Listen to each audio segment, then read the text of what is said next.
If you're feeling like a sloth right now and you want to no longer feel like a sloth, this video is for you. Whether you're going back to school soon or you just want to glow up after the summer season, this is going to be a full guide to looking and feeling like your most attractive self. And there are a lot of tips in this video, so take what resonates with you to build your own routine, because the devil is in the details, and a lot of my tips are not going to become immediately obvious to you, but you need to trust the process. There's so many subtle things and micro habits that you can adopt in order to boost your confidence and look and feel so much better. And many of it is instant, but micro habits usually build up over time. This glow up is not just physical, although I'll get to that, but it's an overall spiritual, mental, physical glow up. And it will make you feel more attractive overall. Because there are a few things I noticed that people tend to neglect when it comes to glowing up, and it's a pity because I think it's so essential. And if you're new to my channel, hi, I'm May, and I help people improve themselves physically, mentally, and spiritually. So if you want to come along for the ride, make sure to like and subscribe to my channel. Also, I just released my part 2 of my glow up guide on Patreon. So if you're an Archangel subscriber,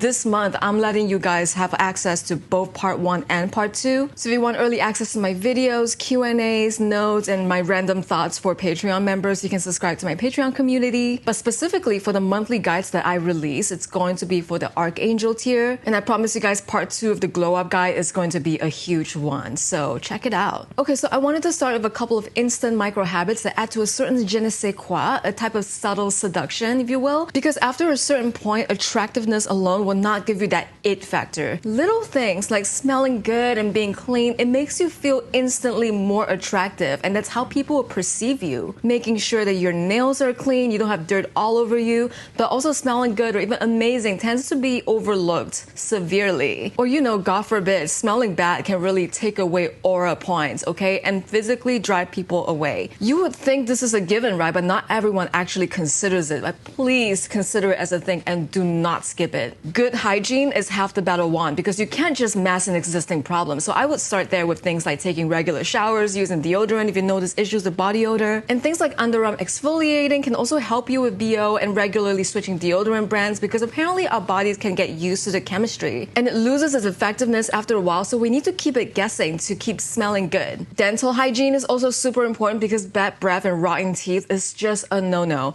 Please use floss, because brushing is just not enough, and use a tongue scraper or brush your tongue, because bacteria tends to get trapped on your tongue and it can smell. And then there's other things like making sure you wear socks if you wear sneakers, and then being mindful of your shoes and its breathability. Like, there are soles and things that you can do, like adding baking soda and sneaker balls to absorb any kind of odor or bacteria. So yeah, taking care of all those things first can help you feel and look and be perceived as more attractive. I know you guys can't smell me through the screen, but trust me, if I stink right now, I would be like... And girlies, that is just not the vibe. So now that you no longer smell bad and you're clean, let's focus on smelling good. A good perfume is mind control. It can psychologically change your entire perception of someone or even yourself. I personally never not spray perfume every time I go out. And when I do go up, I carry a small sample size perfume to top up. And whenever I need to wake up or to feel a certain mood, if I want to feel confident, if I want to be energized, if I want to feel cozy, I literally have a perfume for every mood. This is especially what I do if I want to feel attractive and more confident. This is a must. You can also use essential oils for it, but aromatherapy in general can really give you an all-round glow up. Obviously, you don't want to go overboard, but it's all about the subtle seduction, right? Of getting a whiff of your perfume when you walk by someone, or when you flick your hair when someone's talking to you. It really adds to the vibe. You should never buy a full-size perfume without testing samples on yourself for about a week or so, because you don't know for sure if it's going to be a good fit with your body, no matter how many good reviews it gets online, or even if you like the smell of it in the store. There are multiple layers when it comes to good perfume, so you really need to make sure that you like how it goes with your body's chemistry. Also, good perfume lasts a while. The big ones can take years to use up. I have ones that I bought 10 years ago that I'm still using. So if you're still experimenting with beauty and fashion, especially if you're younger, I don't recommend buying a huge bottle until you're 100,000% sure that you're in love with a fragrance. So I recently got 4 perfumes from Scentbird, which is my opportunity to find a new signature scent, because I want to be more educated in perfumes and I was tired of what I was using. So I got some very expensive ones that cost like $300 $300 per bottle, but these are travel size, so I can bring it with me while I'm outside. The first scent that I got is called Regent Leather by Tamim London. It's very musky, and if you like the smell of leather, you're going to love this. The next one that I'm trying out is called Steamed Rainbow by DS and Durga. This smells like a literal rainbow, and it's my favorite one. Very inspiring scent. The third scent that I got is called Transcend by Fluid,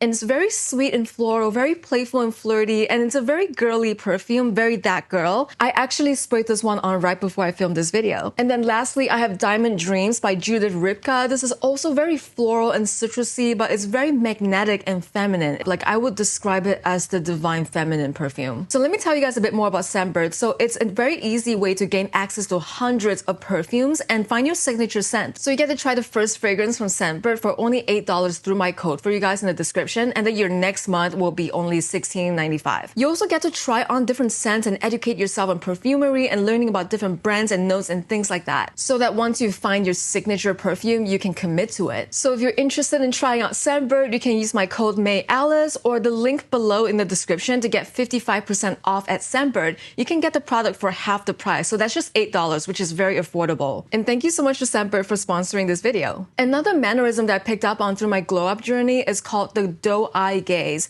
I've been studying charismatic female celebrities for the last couple of months, and they are all masters at this. So this is how you do it. You slightly widen and crinkle your eyes at the corners. This makes you look more genuine. Subtly look up through your lashes. And when someone's talking to you, you tilt your head the tiniest bit and you nod slowly while they speak while maintaining eye contact. And of course, you add in a tiny smile.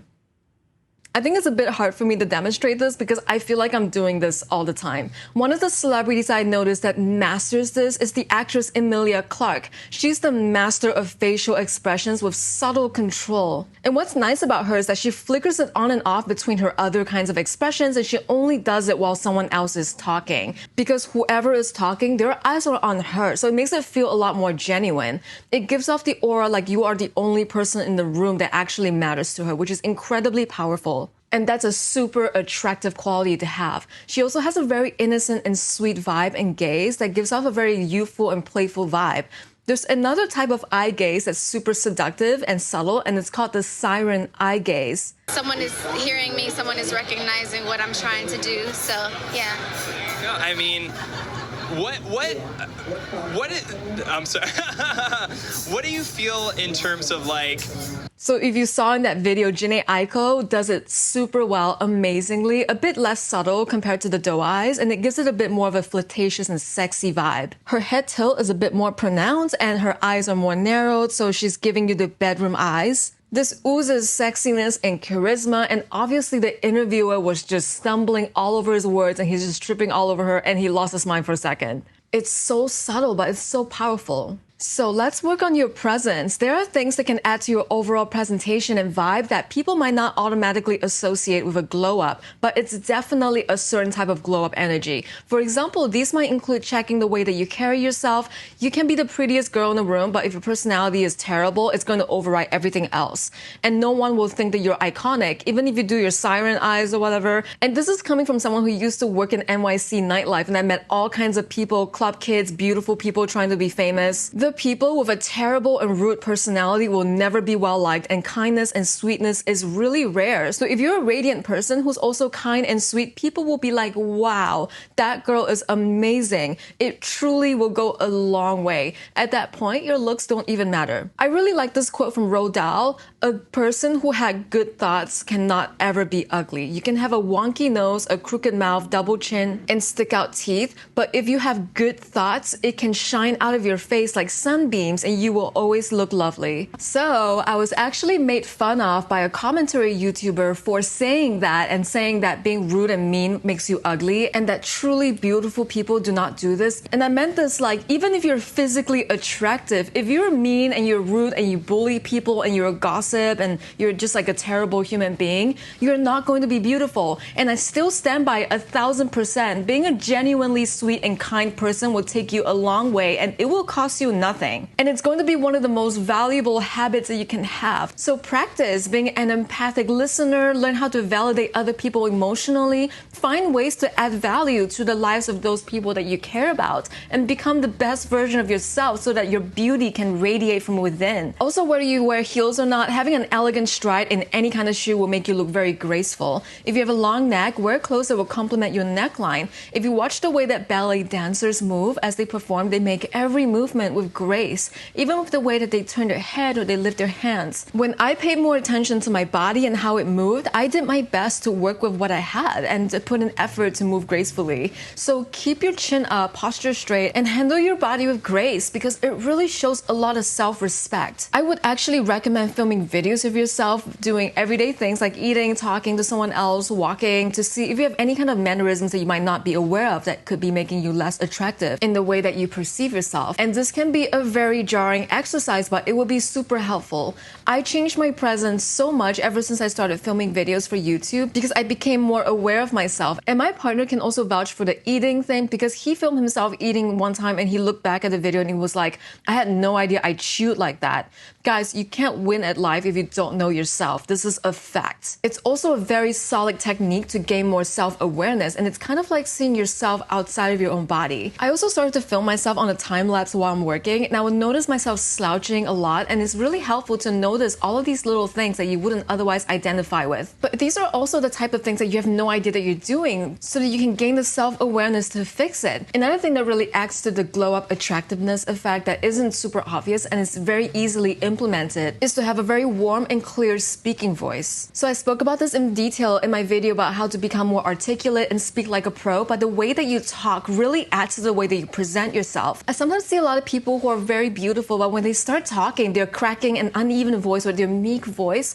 when they speak kind of detracts from their overall presentation. And this also matters if you have a vocal fry, like if you talk like this, like you don't sound very clear and warm. So an easy way to do this is to switch from speaking from your throat, especially if some of you guys are used to vocal frying and talking from up here all the time. Instead, just take larger and deeper breaths and then speak from your diaphragm, which is basically where your stomach area is.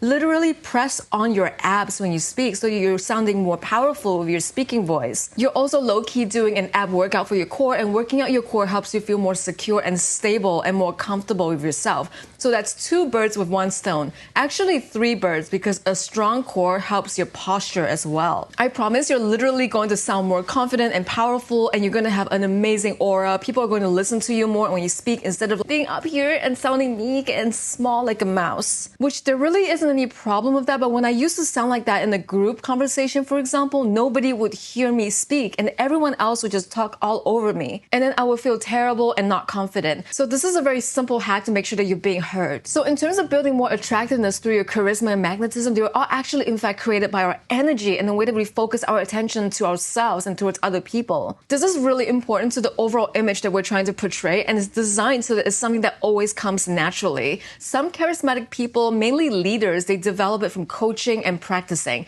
It's more like a learned skill than something that people are born with. A part of it involves learning more about your weaknesses and your strengths. So it's not necessarily just about your feelings, but it could be more so about your self-awareness, mastering social techniques, and so on. And what people really mean when they say that someone's magnetic is that they design their presence to be very intense, very passionate, and that's what gives them their larger-than-life charisma. It's not a personality trait. In fact, there is no one type of personality that would be able to achieve this alone. You can be a very likable person, but not all consumingly intense and magnetic. So having that charisma is that feeling of having a sort of larger-than-life elevation and focus on your ethereal vibe that uplifts people and gives a huge impression. It's obviously subjective in the way that you present yourself, and the way that you present yourself is very unique to everyone, but you designing your energy in an intentional way in order to elevate your audience from the inside. You can't feel it as the person who projects it outwards, but it's more so like an energetic gift to the people that you interact with.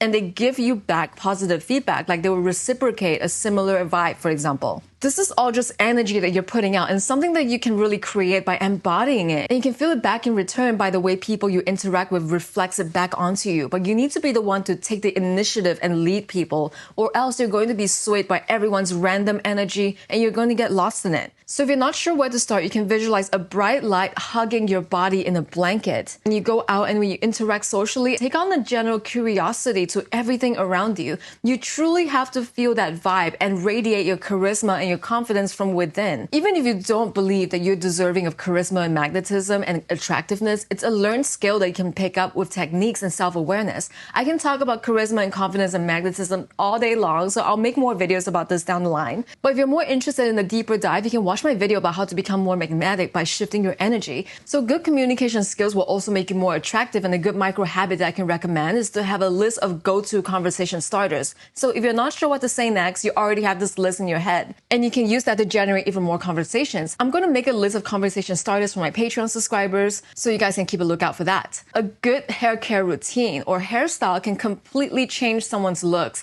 Like if you bleach your hair a lot, you're going to need a really good and comprehensive hair care routine in order to offset the damage, like going for regular keratin treatments, for example, or using Olaplex for bleach hair, because Olaplex is actually a scientifically patented bond repair technology that no other company can include, or not at least until that patent runs out, and doing whatever you can to prevent breakage on your hair, especially on top, because what happens to me a lot when my hair was platinum blonde is that it was always breaking like around here, and it was not cute. The combs that you use are also really important, more important than you think.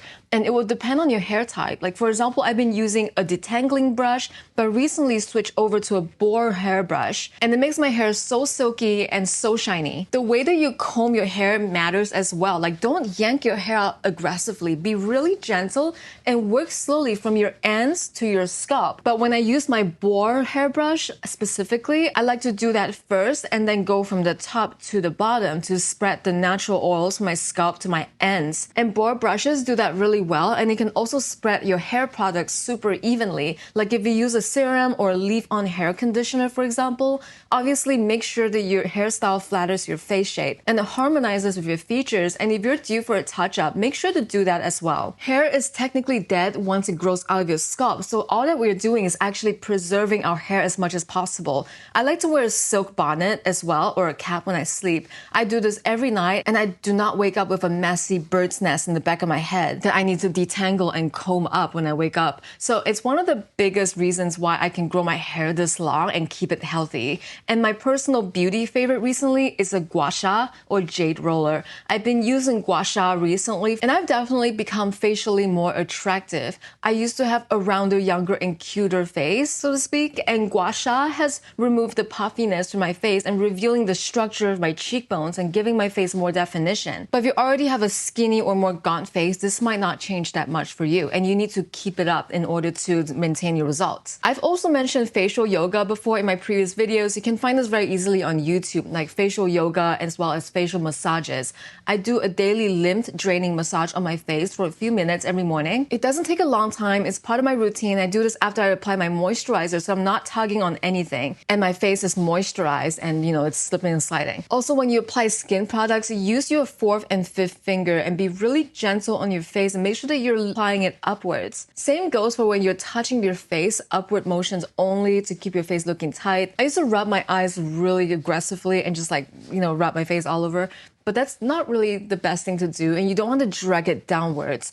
I don't use a lot of fancy skincare products. In fact, I keep it very, very basic and evidence-based and minimal because I have a long history of hormonal acne, and I use a dermatologist prescribed tretinoin and clindamycin cream for that. All of the crazy skincare routines that I used to have was just making it worse, to be honest.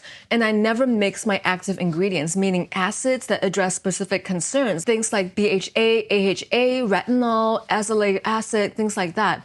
I like to buy cream or serum versions of these actives and then make sure that it's the only active in that bottle so that I keep my skincare routine very minimal and clean, and it works for me. So after my toner, I will use my tretinoin cream at night, and then also I use my azelaic acid in the mornings before my moisturizer. But if you're sensitive to active ingredients, you can sandwich it by applying moisturizer first, and then the active, and then the moisturizer, or even use less product or test it out on the spot first. Also, I like to mix the active with the moisturizer. Exfoliation can be good every once in a while, but you want to be very gentle on your skin if you're already using chemical exfoliants, which actives typically are. Try not to be too harsh on your face or use any overly harsh products, period. But you can also take it up a notch by using sheet masks every day, and it makes your face feel incredibly soft. Glycerin or even thick lotion on your hands and feet, and putting on socks and gloves before you go to bed. I also like to apply my favorite Laneige lip mask at night before I go to sleep, and you can use a really moisturizing lip balm or something similar to that. Also, at least for me, learning to do my makeup and specifically my eye makeup really took my looks up a notch.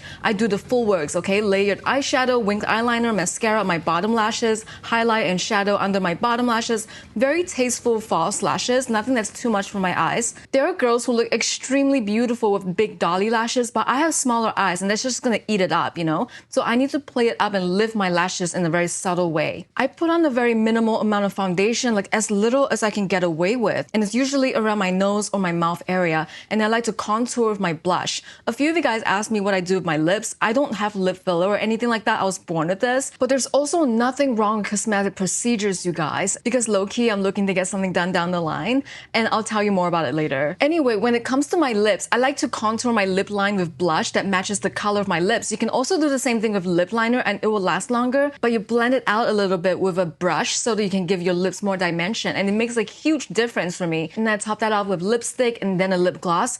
And trust me, I get filler accusations all the time. It's like magical. It's going to make your lips look insane. And the secret is to not make your lip liner look harsh, but to blend it out to make it softer. I also learned to pick up the makeup shades and clothing that complements my skin tone the best through color analysis. I'm actually a deep winter, and silver jewelry and dark cool colors make me glow. But I'm also very curious about metal mixing because it's such a cool look. I'm actually told that office siren colors look really good on me, like purples, magentas, navy, black, certain pinks, and wearing the right colors will truly elevate you. Another thing that really helps with your overall confidence and vibe that's also a micro habit is to dress appropriately for what you're going to do, which means get out of your pajamas when it's time to do that. And if you want to become productive and focused, you should do your best to dress accordingly. So I actually have my own category of clothes for working at home, and I call it the smart lounge category, meaning I'm not in what I wear to go to sleep, but I'm in something cute that's also comfortable, but I can also go out and run errands in these. Obviously, you don't have to be in office clothes while you're at home, but you're looking at least put together enough to be able to not feel like a slob. I always want to feel presentable enough and look presentable so that if you're at home and you're taking the trash out and you see your ex or something, you're still slaying. Also, wear clothing that actually really fits you. Nothing makes a person look more put together than clothing that fits well. Part of the appeal of James Bond, for example, is that his suits are always perfectly tailored and is very comfortable in them. It's not something that you're going to notice immediately, but it really does add to the aura. It's either that or your oversized clothes have to look very intentional, which can be a little bit harder to pull off, but it's definitely possible.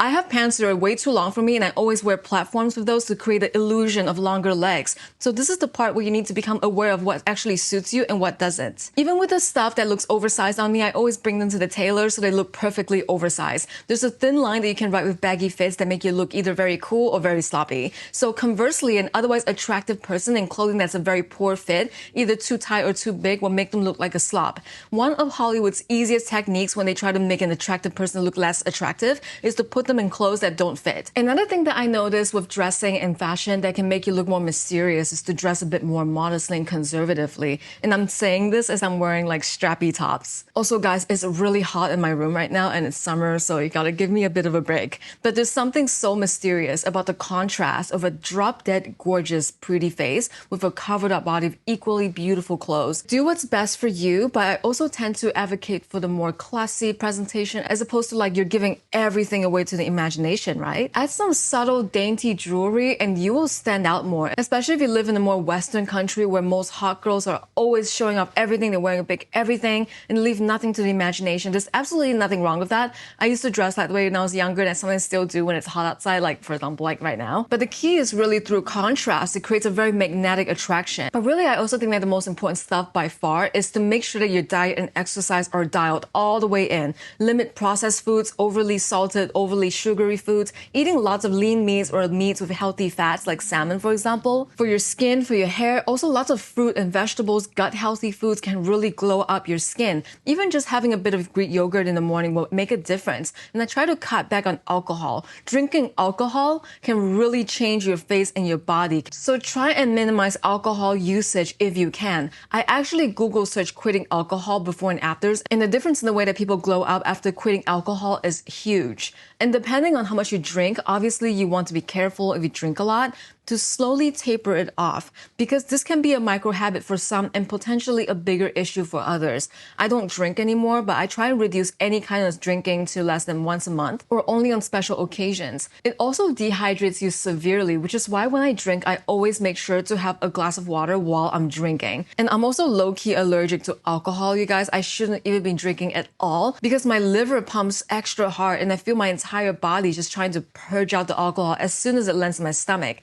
So if you're like me, maybe you should refrain from alcohol. I'm definitely actively trying to do less of this. There are also so many other alternatives that you can get these days, and I wish more bars would actually serve more healthy tonics or something else instead, because that would actually get me out to the bars. So bar owners should take note. I know this sounds like a broken record, but drink more water. I know you guys are probably sick of hearing it, but a lot of problems can happen because you are dehydrated. Dry skin, dry eyes, dry hair, you're shriveled up, honey. Even if you don't think that you need that much water, you do, because your body can adapt so easily to your water intake. And yes, your body does get used to you drinking 5 cups of coffee, 3 cups of tea, and then less than a liter of real water every day, or even your 8 cans a day Diet Coke habit. But your body is living off of that and surviving off of it. When I quit drinking 5 cans of Coke Zero a day, my skin and hair changed completely. My nails stopped being so brittle. I stopped getting sick so often. So honestly, take it or leave it, but you're not going to become less healthy from drinking more water. But you're for sure going to become more unhealthy if you don't drink enough water. That I can promise you. And if you drink a lot of water, you might not even need to moisturize as often, or you don't even need to buy a lot of skincare products, which is going to save you more money down the line. I barely even need to moisturize my body these days, even though I still do, but I feel amazing when I wake up. My joints feel lubricated. I recover from my workouts really well. There are so many benefits to drinking more water, and water is like almost a free resource, so why not? Also, working on your daily routine and habits, for example, with exercise alone, it gives you that instant afterglow effect. And regular exercise will keep you looking glowy and healthy. Cardio is good for burning calories. You will burn more calories in a session of cardio than you will in a session of weights. But do not skip out on the weights. When you have a higher percentage of muscle mass, you will burn more calories while at rest. It's also known as having a higher BMR, or basal metabolic rate. And also doing all cardio with no strength training will leave you looking skinny fat. And you can think of cardio as the thing that will help you melt the fat, so to speak, but it will reveal the muscles underneath. But the muscles will also have to be built at the same time. Cardiovascular health is very important, so it's good to do cardio for that reason alone. If you hate cardio, I should also mention that there are lots of different types of cardio. You can do HIIT, LISS, which is low intensity steady state workouts, which is kind of like an elliptical machine or a treadmill, or even just walking. You can also do dance classes or Zumba. You can explore all different kinds of cardio to find one that you really like. For example, I hate running. I tried so hard for so long to get into running because I felt like it was the thing that you had to do to be lean, but I was so wrong, and now I never have to bother with that. I do my incline walks on the treadmill. I also do HIIT workouts sometimes. I like dancing, and sometimes I'll do a fast-paced yoga flow that incorporates a bit of cardio. Also, keep your stress levels and cortisol in check, because high cortisol levels can lead to things like obsession, compulsions, mood swings, anxiety, which all leads to skin breaking out, bloating, and just so much more. So try and find as many ways as possible to lower your stress levels and manage it as much as you can. Especially if you have an intensive school year up ahead, or if you have a stressful work environment. Try not to bring your stress home, and make a checklist of ways to de-stress and compartmentalize things. A lot of the tips that I mentioned, like limiting alcohol and working out, can really help you lower your stress. Even little things like human touch or having a pet can also help you with your stress levels, getting your diet to a really healthy place. And other traditional stress management stuff like meditation and being in nature, they're all really great. But if you struggle with doing those things, or you think that it's not practical for your lifestyle, or you think it's not for you, try and include and doing more of anything that you enjoy so much that you lose track of time. That's the simplest way that I can put it. But doing more of what you enjoy is a great micro habit to have to lower your stress, which will also make you feel and look better. I keep my morning routines really simple so I can stick to it, but there are also a couple of non-negotiable micro habits that I have. For example, I need to have a glass of warm water before I have my coffee. No coffee on an empty stomach. Warm water hydrates way more than cold water, and that's something that I learned from the military actually. And coffee and tea can also dehydrate you so bad. Coffee and tea can really dehydrate you because it's a diuretic, meaning it goes right through you. Brushing my teeth, washing my face, non-negotiables. To wash off the excess oils from the night before, to stay clean, to keep my teeth healthy so I'm not walking around with bad breath and so on. And also not being clean psychologically affects me in the way that I see myself. So if you're not feeling amazing, I would start there. Or take a shower, and that's also one of the ways I instantly make myself feel better. I also use sunscreen every day, no matter what, even if it's cloudy outside, even if you don't care about getting tan, because it's not about that. It's about UV ray protection. It keeps your skin tone even. It protects your sensitive skin, and it prevents sunspots. It prevents blotchiness and redness, and most importantly, it prevents cancer. And it's such a simple micro habit to add to your routine. So thank you so much once again to Scentbird for sponsoring this video, and don't forget to use the promo code in my description if you want to try out Scentbird. And as always, thank you guys for watching, and I will see you in the next video.